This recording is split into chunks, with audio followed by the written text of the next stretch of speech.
सिंह। देश में हिंसा और अराजकता, सड़क पर हिंसा, इसका खेल शुरू हो गया और इसके लिए प्रयोगशाला बनाया गया है लद्दाख को। लद्दाख जहां पर हमारा चीन से सीमा विवाद, ध्यान से सुनिए, इसके स्थान के महत्व को समझिए और जिस तरह से शुरू हुआ है उसके महत्व को समझिए कि आखिर लद्दाख को ही इस हिंसा के लिए क्यों चुना गया। जहां चीन की सेना अब भी सीमा पर तैनात है, वहीं से असंतोष की हिंसा शुरू कराई गई। ये स्वतः स्फूर्त नहीं है, ये कराई गई है। 24 तारीख को लद्दाख में हिंसा हुई, हिंसक प्रदर्शन हुए, उसमें बीजेपी का दफ्तर लद्दाख का जला दिया गया, सीआरपीएफ की एक गाड़ी जला दी गई और उसके अलावा जैसे ही पुलिस ने रोकने की उससे पहले कोशिश की, आंदोलनकारियों को आगे बढ़ने से बैरिकेड्स लगाए गए थे, पुलिस पर पथराव शुरू हो गया। पुलिस ने आंसू गैस के गोले छोड़े। उसके बाद जो हिंसा हुई उसमें 4 लोग, अब खबर आ रही कि शायद एक और घायल की भी मौत हो गई है, 4 या 5 लोगों की मौत हो गई है। करीब 80 लोग घायल हुए हैं, जिनमें 40 सीआरपीएफ और पुलिस के जवान हैं। इससे आप हिंसा का अंदाज़ा लगा सकते हैं कि हिंसा का निशाना क्या था। और सोनम वांगचुक जो इस आंदोलन का नेतृत्व कर रहे थे, ये आंदोलन हो रहा है, उनकी मांग है कि लद्दाख को पूर्ण राज्य का दर्जा दिया जाए और संविधान की 6ठी अनुसूची में शामिल किया जाए। लद्दाख की जो आबादी है वो 90% से ज़्यादा जो है वो शेड्यूल ट्राइब की आबादी है, इसलिए उनको लगता है कि 6ठी अनुसूची में अगर शामिल कर दिया जाएगा तो हमारी भाषा, हमारी संस्कृति, हमारी परंपरा, उसकी रक्षा हो सकेगी। इस मांग में कोई दिक्कत नहीं है। इस मांग पर बातचीत के लिए केंद्र सरकार तैयार भी है। 20 सितंबर को बातचीत हुई और घोषणा हुई कि 6 अक्टूबर को डेलीगेशंस दिल्ली आएंगे, वहां पर केंद्र सरकार से, गृह मंत्रालय से बातचीत होगी। इस बातचीत में कारगिल डेमोक्रेटिक अलायंस और एबीएल के नए सदस्यों को भी शामिल किया गया कि वो भी बातचीत में आ सकते हैं। तो बातचीत से इस मुद्दे का हल निकालने की कोशिश हो रही थी। 15 दिन से सोनम वांगचुक भूख हड़ताल पर बैठे हुए थे। वो इस आंदोलन को लीड कर रहे हैं और उनकी सिंपैथी या समर्थन, जो भी कहना चाहें आप, कांग्रेस पार्टी के साथ। और हिंसा शुरू हुई और वो जो है अपना अनशन खत्म करके अपने गांव चले गए। हालांकि उन्होंने हिंसा पर जो है वो दुख जताया है, लेकिन उनकी अगली बात ज़्यादा महत्वपूर्ण है। उन्होंने कहा ये जेन जी का आक्रोश है जो हिंसा के रूप में सामने आया है। और इससे पहले याद कीजिए, ये वाक्य या ये शब्द या ये भाषा किसने इस्तेमाल की थी? राहुल गांधी ने। जब वो हाइड्रोजन बम फोड़ने के लिए प्रेस कॉन्फ्रेंस में आए थे, उस समय उन्होंने जेन जी से उसके बाद सोशल मीडिया पर अपील की थी कि वो निकलकर बाहर आए। और उनका मुद्दा तो उस समय जो है वोट चोरी का था, जो अब भी चल रहा है, जिसमें कोई दम कहीं से नज़र नहीं आ रहा है। वो मुद्दा जैसे जैसे फेल हो रहा है, राहुल गांधी और कांग्रेस की हताशा और ज़्यादा बढ़ती जा रही है। और लंबे समय से ये आशंका व्यक्त की जा रही थी कि भारत में भी जैसा श्रीलंका में हुआ, बांग्लादेश में हुआ और अभी नेपाल में हुआ, उस तरह से अराजकता पैदा करने की कोशिश होगी। हालांकि कोशिश भारत में जो है 2020 से, जब वो तथाकथित किसान आंदोलन शुरू हुआ था, तब से शुरू हुआ। सीए पर वो सामने आया और उसके बाद लगातार अलग अलग मुद्दे उठाकर जो है लोगों को सड़कों पर लाने की कोशिश होती रही, उसमें सफलता मिली नहीं। लद्दाख को चुना गया क्योंकि वहां के लोगों को एक भावनात्मक मुद्दे पर भड़काना आसान लगा। उनको भड़काया ये गया कि तुम्हारी भाषा, तुम्हारी संस्कृति, तुम्हारी परंपरा सब खत्म हो जाएगी। ऐसा कुछ नहीं होने जा रहा। आपको मालूम होगा कि 5 अगस्त 2019 को जब जम्मू कश्मीर से अनुच्छेद 370 और 35 से खत्म किया गया, उस समय पुनर्गठन किया गया राज्य का। जम्मू और कश्मीर को केंद्र शासित क्षेत्र बनाया गया, लद्दाख को भी अलग केंद्र शासित क्षेत्र बनाया गया, लेकिन बिना विधानसभा के। उसके बाद से इस तरह की मांग हो रही है और केंद्र सरकार इन मांगों पर सहानुभूतिपूर्वक विचार करने और इसका हल निकालने के लिए बिल्कुल सहमत और तत्पर भी है। जब 6 अक्टूबर की तारीख घोषित हो गई बातचीत के लिए डेलीगेशन की, तो आंदोलनकारियों को जो हिंसा फैलाना चाहते थे उनको लगा कि इस बातचीत में मुद्दे का हल निकल सकता है। हल निकल गया तो मुद्दा खत्म हो गया, तो फिर विरोध किस बात पर करेंगे। तो इसलिए हिंसा का सहारा लिया गया कि हिंसा के जरिए एक संदेश भेजने की कोशिश हो। ये एक चिंगारी जो है वो छोड़ी गई है प्रयोग के रूप में कि लद्दाख में जो शुरू हुआ है उसको पूरे देश में कैसे फैलाया जाए। मैंने अभी एक दिन पहले ही वीडियो में कहा था कि चीन इस बात की तैयारी में है। चीन की ये पुरानी नीति है, रणनीति है, दूसरे देशों का जो एलिट वर्ग है उसको काबू में करना। उसमें मीडिया है, उसमें इंटेलेक्चुअल्स हैं, उसमें पॉलिटिकल पार्टी के लोग हैं, कॉर्पोरेट सेक्टर के लोग हैं, उनको प्रभावित करके उनको खरीद कर अपने एजेंडे पर चलाना। लद्दाख में वो होता हुआ दिखाई दे रहा है। सवाल यह है कि लद्दाख ही क्यों? अगर ऐसा ना होता तो लद्दाख ही क्यों? और लद्दाख में जो हुआ उसको केंद्र शासित क्षेत्र बनाया गया वो आज से लगभग 6 साल पहले। तब से कोई हिंसा नहीं हुई। बातचीत के लिए लगातार आते रहे, बातचीत होती रही। अब बहाना बनाया गया कि सरकार जो है, सरकार ने इसके लिए एक कमेटी का भी गठन कर दिया था। उस कमेटी को लेकर यह शिकायत फैलाने की कोशिश हुई कि वो जानबूझकर देरी कर रही है।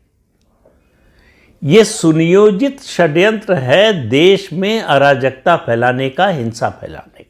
चुनाव के मैदान में, राजनीति के मैदान में हार चुके हैं जो लोग, जो इस जनादेश को जो 14 में मिला, 2014 में, 2019 में और 2024 में, उसको स्वीकार नहीं करना चाहते, उसकी क्रेडिबिलिटी खत्म करना चाहते हैं। एक आंदोलनजीवी हैं जो राहुल गांधी के साथ हैं आजकल। आपने देखा होगा वो उन्होंने बीजेपी के अलावा कोई पार्टी छोड़ी नहीं है जिसके तंबू में न खड़े रहे हों। किसानों के आंदोलन में भी बढ़ चढ़ कर हिस्सा लिया था। उनके खिलाफ FIR भी है। लेकिन सरकार ने, ये सरकार की मैं मानता हूँ कमज़ोरी है, गलती है, जो भी कहें, वो है कि उनके खिलाफ उस FIR के अनुसार कार्रवाई नहीं हुई। उन्होंने शेखी भगाड़ने के चक्कर में बता दिया कि राहुल गांधी ये जो वोट चोरी का अभियान चला रहे हैं इसके पीछे इस मुद्दे की तह तक जाने का इरादा नहीं है, इसलिए वो एफिडेविट कभी नहीं देंगे, अदालत में कभी नहीं जाएंगे। वो केवल एक परसेप्शन बनाना चाहते हैं कि जिससे प्रधानमंत्री नरेंद्र मोदी की छवि खराब हो, उनकी साख कमज़ोर हो। उनका उद्देश्य ये है और सबसे बड़ी बाधा उनके रास्ते की प्रधानमंत्री नरेंद्र मोदी की साख है, जिस पर वो लगातार हमला कर रहे हैं, जिसको लगातार क्षति पहुंचाने की असफल कोशिश कर रहे हैं। तो अब ये हिंसा का सहारा लिया गया है। आपको याद होगा जब बांग्लादेश में हुआ था, उससे पहले श्रीलंका में हुआ था और अब नेपाल में हुआ। कांग्रेस के बहुत से लोगों, विपक्ष के बहुत से नेताओं की दिली इच्छा जबान पर उनकी आई कि भारत में भी, कुछ ने कहा ऐसा होना चाहिए, कुछ ने कहा ऐसा हो सकता है। दरअसल उनकी इच्छा है कि ऐसा हो, लेकिन जेन जी जिसको कहा जा रहा है, युवाओं की बात जो हो रही है, वो कांग्रेस पार्टी, राहुल गांधी और विपक्ष की बात सुनने को तैयार नहीं है। लद्दाख में जो हुआ उसको जेन जी की क्रांति केवल सोनम वांगचुक बोल सकते हैं, क्योंकि ये उनके एजेंडे को सूट करता है। ये दरअसल ये बात उन्होंने इसलिए भी कही कि अपनी नाकामी छिपाना चाहते हैं। आखिर जो 4-5 लोग मारे गए वो लद्दाख के ही लोग थे, जो घायल हुए वो भी लद्दाख के लोग थे। और एक दिन पहले कांग्रेस के कॉरपोरेटर स्मानला दोरजे नोरबू, इन्होंने घोषणा की थी कि चाहे जितनी पुलिस लगा लो, जितनी CRPF बुलानी हो बुला लो, हमको बीजेपी दफ्तर जाने से रोक नहीं सकते। और वो बीजेपी दफ्तर गए। बीजेपी दफ्तर में उनके समर्थकों ने आग लगाई। एक और कॉर्पोरेटर हैं कांग्रेस के, स्टैंजिंग तेस्पांग, ये अपने समर्थकों को उकसाते हुए हिंसा के लिए देखे गए। ये बीजेपी का आरोप है, लेकिन अभी तक कांग्रेस की ओर से इसका खंडन नहीं हुआ है कि उसके पार्षद इसमें शामिल नहीं थे। कोई पार्टी ये स्वीकार नहीं करेगी कि हमने जो है हिंसा भड़काई, तो कांग्रेस पार्टी भी क्यों स्वीकार करेगी। लेकिन कांग्रेस पार्टी को लग रहा है कि ये हमको एक ओपनिंग मिल गई है, एक शुरुआत हो गई है, इसको हम आगे बढ़ा सकते हैं। लद्दाख को जानबूझकर चुना गया। लद्दाख में जो मुद्दा था वो एक भावनात्मक मुद्दा था, लोगों की भाषा, संस्कृति, परंपरा से जुड़ा हुआ मुद्दा था। उसके आधार पर लोगों की भावनाएं भड़काना आसान था और दिल्ली से बहुत दूर है, उसका फ़ायदा नुकसान दोनों है। आजकल जो है नुकसान नहीं होता, क्योंकि पहले होता था कि दिल्ली से बहुत दूर अगर कोई घटना हो रही है, कोई आंदोलन हो रहा है, तो उसकी खबर देश में बाकी हिस्सों में नहीं आती थी। आज सोशल मीडिया के ज़माने में ऐसा नहीं है।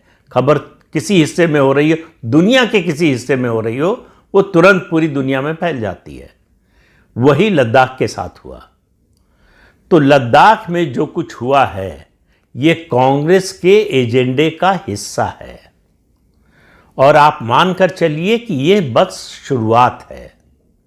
वो जो अभी तक मात खाते रहे हैं, चाहे फर्जी किसान आंदोलन हो, चाहे सीए के विरोध में आंदोलन हो, चाहे राफेल विमान खरीद में घोटाले के झूठे आरोप का अभियान हो, या पेगासस जासूसी स्पाईवेयर की बात हो विपक्षी नेताओं और तमाम लोगों के फ़ोन में, अडानी के खिलाफ हिंडनबर्ग की रिपोर्ट हो, अभी जो ताज़ा मामला है वोट चोरी का वो मुद्दा हो, कोई मुद्दा कांग्रेस पार्टी का चल नहीं रहा है।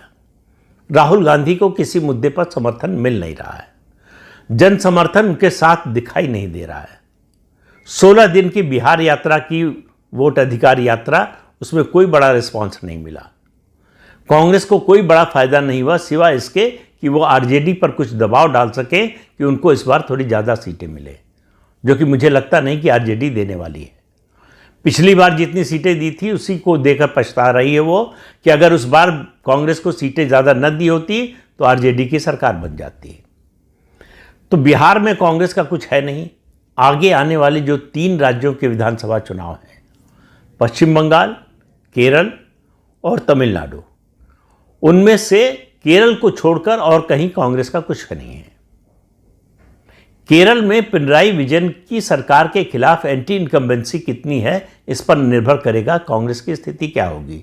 लेकिन कांग्रेस में जितनी अंदरूनी कलह केरल में है, शायद ही किसी राज्य इकाई में हो, हालांकि हर राज्य इकाई का वही हाल है। लेकिन केरल में कांग्रेस के मुख्यमंत्री पद के कम से कम 5 दावेदार हैं, सब एक दूसरे के खिलाफ काम कर रहे हैं। जो सबसे प्रमुख दावेदार है, कांग्रेस हाईकमान, खासतौर से गांधी परिवार, उसको पसंद नहीं करता। आप समझ गए होंगे हम किसी और इशारा कर रहे हैं। तो कुल मिलाकर ये है कि देश में अराजकता और हिंसा भड़काने और हिंसा के जरिए लोगों को सड़क पर उतारने और उससे सरकार को कमज़ोर करने, देश की प्रगति की रोकने। सरकार को मजबूत कमज़ोर से हमारा ज़्यादा मतलब नहीं है। हमारा मतलब है इस देश की प्रगति को, विकास को रोकने की अगर कोशिश होती है तो आप समझिए कि ये देश के विरोध में किसी दुश्मन के सीमा पर हमले से बड़ा हमला है, और इससे रक्षा कोई सेना नहीं कर सकती, कोई पुलिस नहीं कर सकती। इससे रक्षा हम आप नागरिक जो हैं वही कर सकते हैं, क्योंकि देश हमारा आपका है। तो जो देश का भला चाहते हैं, देश को विकसित होते हुए देखना चाहते हैं, उनकी ये जिम्मेदारी बनती है कि वो इस तरह की हिंसा को बढ़ावा देने वाले तत्वों का विरोध करें, उनके खिलाफ बोलें, उनका जो एजेंडा है उसका पर्दाफाश करें, उनके झूठ से नकाब हटाएं। अगर ये नहीं होगा तो ये हिंसावादी तत्व अपने उद्देश्य में सफल हो जाएंगे। तो अब तय करना नागरिकों के हाथ में है, आम जनता के हाथ में है कि वो किस ओर है। देश की सभ्यता, संस्कृति, देश के विकास, आर्थिक विकास, सैन्य विकास, इसके साथ है या इन सब बातों के खिलाफ है। जो इन सब बातों के खिलाफ हैं वो सड़क पर उतरकर हिंसा करना चाहते हैं। उन्होंने शुरुआत लद्दाख से कर दी है। अब जिम्मेदारी आम नागरिकों की बनती है कि देश के और किसी हिस्से में इस तरह की घटना न होने दें। तो इस अंक में इतना ही। अगले अंक में फिर मिलेंगे किसी नए मुद्दे के साथ। तब तक के लिए अनुमति दीजिए। आपसे अनुरोध है कि चैनल देखिए, शेयर कीजिए, लाइक कीजिए और सब्सक्राइब जरूर कीजिए। नमस्कार।